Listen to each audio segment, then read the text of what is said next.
Dito nga pala mukhang lumot daw yung mga pet ni Papa Tampi. Dito nga pala nakipag-trade na lang si Papa Tampi. Kaya naman sobrang siya dito ni Papa Tampi. Dahil nga pala sobrang ganda ng pinalit.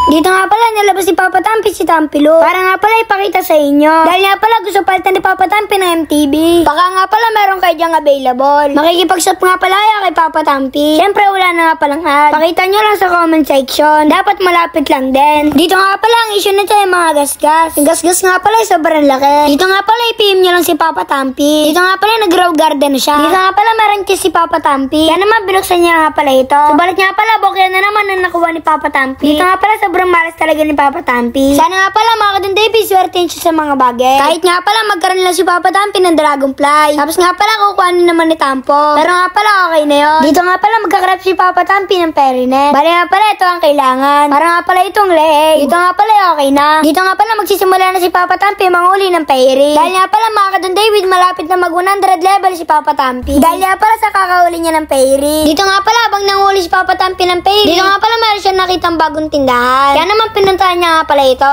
Dito nga pala tinignan nito ni Papa Tampi at pagkatingin niya nga pala nagulat siya. Dahil nga pala mura na lang ang hinihingi. Subalit nga pala wala si Papa Tampi ng burning bag. Dito nga pala tinitignan ni Papa Tampi tinitinda niya. Dito nga pala sobrang daming magaganda. Dito nga pala ang kailangan dito ay coin. Dito nga pala kita ang mundo ng mga Fairy. Dito nga pala sino kaya makagawa ng mga kakatalundo. Dito nga pala pwede yata yun gawin. Dito nga pala meron followers. Dito nga pala nangingi siya ng Dragonfly. Dito nga pala binigay ni Papa Tampi Dragonfly na nag-evolve. Kaya naman tumawa nga pala siya. Dito nga pala merong mahalaga dito. Ito nga pala ay lumilipad. Dito nga pala ay tumawa talaga siya dito. Dito nga pala meron nagbigay sa kanya ng QA. Dito nga pala maraming salamat sa'yo. Meron nga pala ditong dumating. Nakikipag-trade nga pala kay Papa Tampi. Dito nga pala ay meron naman na magsasabi na puro lumot ang pet ni Papa Tampi. Dito nga pala ang ipapalit ni Papa Tampi ay fresh parrot. Dito nga pala hindi nalugay si Papa Tampi. Dito nga pala okay na yung transaction. Dito nga pala sobrang siya ni Papa Tampi. Dito nga pala ilalagay na ni Papa Tampi sa kanyang farm. Dito nga pala meron bisita si Papa Tampi. Dito nga pala meron siya sinabi ang ganda daw ng pet na mukhang lumo. Pero nga pala okay lang yun. Dito nga pala mahalaga ay malalaki.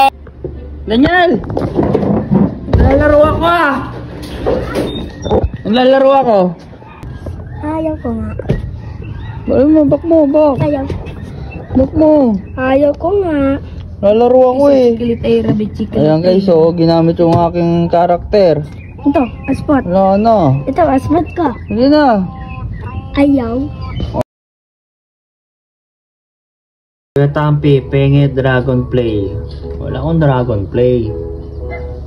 Shoutout sa kanila mga katampi. Ayan. Hindi nga pala ng isa dyan kung legit daw ako. Ayan guys. Legit yan guys. Hawak-hawak kamay.